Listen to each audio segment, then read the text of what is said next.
Hello guys, আজকের ভিডিওটা তোমাদের জন্য এই টপিক রিলেটেড রয়েছে যে যা তোমরা যদি ইউটিউবে খুঁজে থাকো যে তোমাদের যেই ওবিএস স্টুডিও ইউজ করছো, ওবিএস স্টুডিওর যে তোমার ক্যামেরা ইউজ করছো, ফ্রন্ট ক্যামেরা, সেই ফ্রন্ট ক্যামেরাটা তোমাদের হরাইজন্টাল যেটা দেখছো সেটা তোমাদের উল্টো সাইড দেখাচ্ছে, হ্যাঁ ঠিক আছে।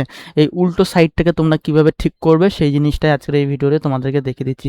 এই সেটিংটা কোথায় থাকে তা তুমি দেখতে পাচ্ছ। এই সেটিংটা তোমার হচ্ছে আমি যেই সাইডে আমি মনে করো হেডফোনটা নিয়ে যে ঠিক সেই সাইডেই কিন্তু আমার ক্যামেরায় কিন্তু শো করছে। তোমাদের যদি উল্টো সাইড লাগে তাহলে তোমাদের এই সেটিংটা কীভাবে ঠিক করবে, তোমাদের যে ওয়েব ক্যাম রয়েছে ঠিক আছে, এই ওয়েব ক্যামটা যদি লক থাকে, এই লকটাকে আগে ক্লিক করে তোমার লকটাকে আগে ব্রেক করবে, ঠিক আছে। লকটা ব্রেক করবে, লকটা ব্রেক করার পরে এর উপরে রাইট ক্লিক করে দেখবে অনেক অপশান আসবে।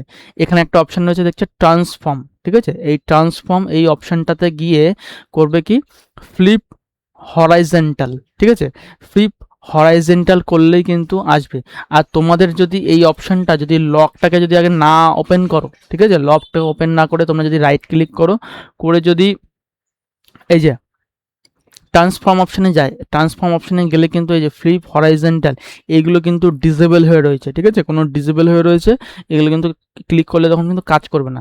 সেই কারণে কিন্তু অবশ্যই এই লকটাকে ওপেন করবে, ওপেন করবার পরে তারপরে রাইট ক্লিক করবে, রাইট ক্লিক করে ট্রান্সফর্মে যাবে, ট্রান্সফর্মে গিয়ে তারপরে করবে ফ্লিপ হরাইজেন্টাল। এই ফ্লিপ হরাইজেন্টাল করলে তাহলে তোমরা যেই সাইডে বসে আছো, যেরকম সাইডে আছো এক্স্যাক্টলি পুরো হুবহু সেইভাবে কিন্তু তোমাদের ভিডিওগুলো রেকর্ডিং হবে। নয়তো মনে হবে উল্টো সাইড, মানে কি আমরা যেদিকে রয়েছি আয়নায় যেমন কি হয় উল্টে যায় না, ফ্লিপ হয়ে যায়, উল্টে যায়, ঠিক এই পোর্শনটা কিন্তু ঠিক হয়ে যাবে।